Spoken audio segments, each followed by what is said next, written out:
Let's bring in the National Senator Matt Canavan. Matt, I mean, we're looking at cheaper fuel already at the moment. Do you think there was a need now to cut the fuel excise?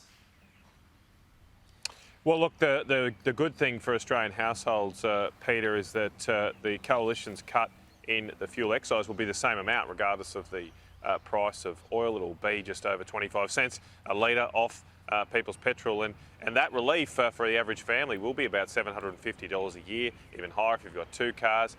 So that's I think that relief will be greatly appreciated by Australian families, independent of the petrol price. Because keep in mind, under this Labor government, people's power bills have gone up by about $1,000 a year. People's grocery bills have gone up by about $3,000 a year. The average mortgage holder has faced mortgage repayments of $12,000 a year extra. So, look, our relief's not going to fix the mess that Anthony Albanese's left us. We can't do that. But $750 saving for someone with one car, more for people with two cars, I think will be greatly appreciated by all Australian Yeah, and households. I think that's why you saw Jim Chalmers there getting behind the economic data at the moment, pointing to 3, maybe 4 rate cuts this year, possibly even a double rate cut when the RBA meets next time. I'm not sure whether that's going to happen, but he did point to that yesterday. So on Trump's tariffs, Matt, where are you at this morning and what our response should be?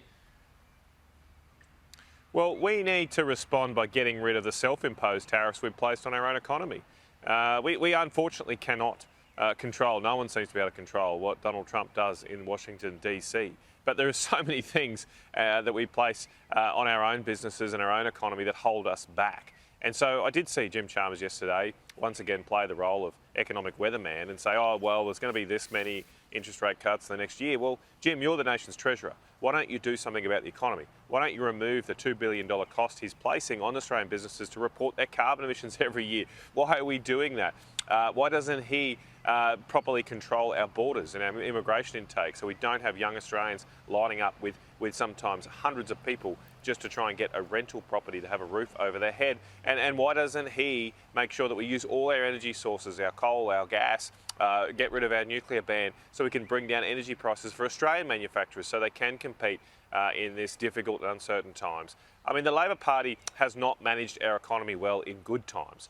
No one, I think, believes that they can manage it well in harder times. And that's why I think people do want to see a change here now and put in some people who know what they're doing in the economy, because Jim Chalmers, Anthony Albanese, they've only managed to see the cost of living go up for lots of Australians and our economy become weaker. It has been a rough start for the Coalition for week 2 of the campaign, Matt, with that double policy backflip yesterday. Were you supportive of that U-turn?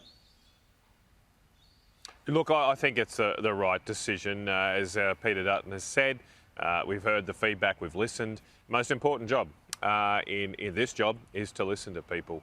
So we've listened to that feedback and taken that decision. I'm sure that's a template for how Peter Dutton would govern as Prime Minister, to listen to people, listen to feedback.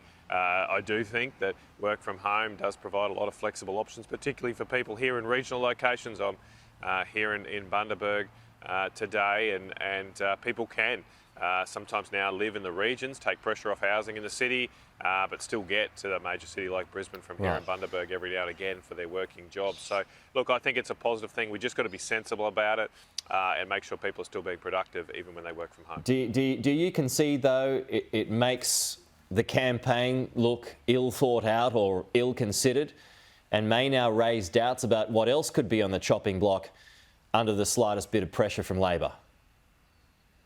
Look, I'll leave the commentary to you, Peter, to judge how things are going. It's not commentary, it's just a question. On providing a better choice, a better option for the Australian people. As I say, I don't think the Labor Party's managed our economy well. And we've had pretty good times the last few years. We've had high commodity prices, massive amounts of rivers of gold flowing in to the Treasury. We're no doubt going to enter into here some choppier waters in the next few years. And if Anthony Albanese can't control our economy when things are going well, how can you trust him to manage an environment where the weather's a little bit less than ideal? All right, we'll leave it there, Matt. Thank you. We'll chat again soon.